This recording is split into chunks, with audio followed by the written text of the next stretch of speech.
Hi, my name's Ellie. I'm going into my fourth year of psychology and sociology at Queen Margaret University. Hi, I'm Mareike. I'm a master's student and also completed a bachelor in events management at QMU as well. And today we're going to talk about different learning and teaching methods that you'll come across at QMU. So first of all, we're going to talk a bit about lectures and seminars in general.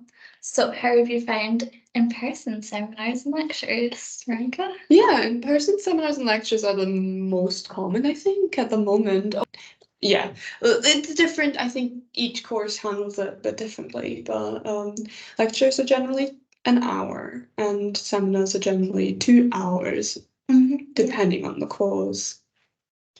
Some of them are online. I think, do you feel like online lectures are more helpful to you, or do you prefer it in person? Personally, because I came in COVID, like a lot of mine were online, and it's very difficult for other people to engage. And in person, people ask a lot more questions, they're more engaged. I think it's a lot easier to listen because you're not distracted by things in your house as well. It's interesting because we have recorded lectures a lot, which means, like for me at least, I can always go back and don't have to take notes as much, or at least my notes can be much more content related. But if I really need to look something up what they said, like having recorded lectures is really preferable, but everybody prefers different things.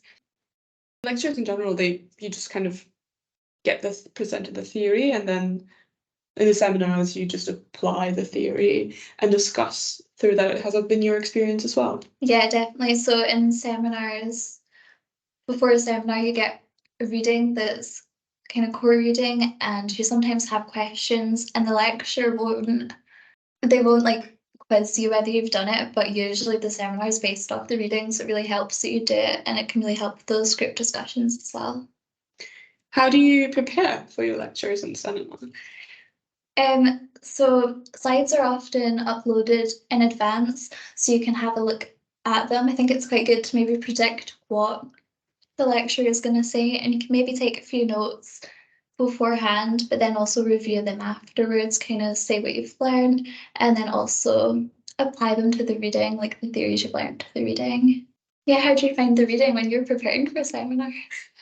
Reading is interesting because depending on your module, and I think depending on your lecture, actually, sometimes you have loads of reading, like loads of articles. Sometimes there's only one. Sometimes there's one and then two more to if you want. And then sometimes there's just a huge list. For example, oh, you have to read one, but maybe you should also read these. And I think depending on how in depth you want to go and how much time especially you have, I think it's always important to do the work for the seminar so that you can talk in the seminar. But if you feel like you're really interested in this topic, maybe you want to, like, at first year you probably don't know yet, but maybe you really like want to go into that kind of part of your field, or you just have the time, you should really try to read more than just the assigned one and just try to read around it as well. One, it will give you much more information that you can give in a seminar, which means that your lecturer will realize how much work you've done. And two, not only for somebody else, but also for you, gives you much better understanding for a topic, I feel.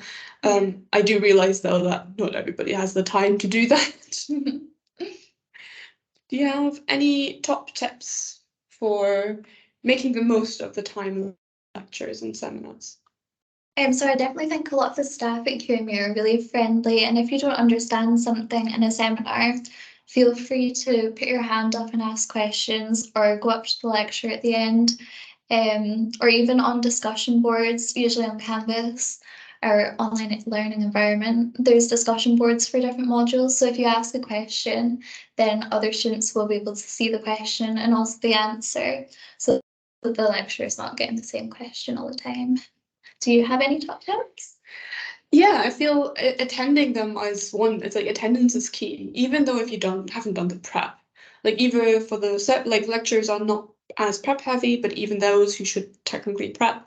And also the cinemas, even if you haven't been able to do it, I think you should definitely come around because there's always information that will not be written down somewhere.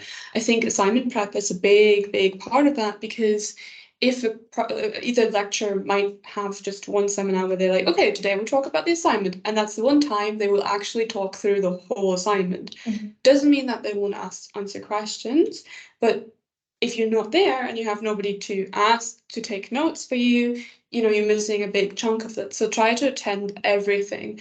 Also, it gives you much better time with your lecture, which means that you can say, hey, I'm really stuck at this. I attended everything and you said this there and you said that there. It gives you a much better arguing ground for asking for help. You can, at this university, you can always ask for help. There might be reasons why you hadn't attended lectures or seminars, and they're very valid reasons, I'm sure. And you will get help either way. It just gives you, I think, a better understanding and gives you actually better questions to ask. Would you feel like you prefer the online seminars to in person, or? I think I prefer in person a lot more because you can, of course, see the people and you can ask the questions. I know you prefer the in person, but would you give tips for online seminars? Yes, I think definitely push yourself to talk in the online seminars, well, and in the person ones. But even if you're not putting your microphone on online, you can type in the little box and then the lecturer will read that out and answer your question. So you can find your lectures and seminars on the QMU app or the portal, which you can log in with your matriculation number and your password. If you have any struggles with that, you should ask Assist. They will assist you gladly. Otherwise, Ellie's laughing. I know, I'm sorry about the pun. I apologize. Otherwise, your lecturers are always happy to help. And if you don't understand something in the seminars or in the lectures, you can always come to the math sessions, to some of the modules, which Ellie and I are also leading. Thank you, and hope you have a great day and enjoy your lectures and seminars. Thank you.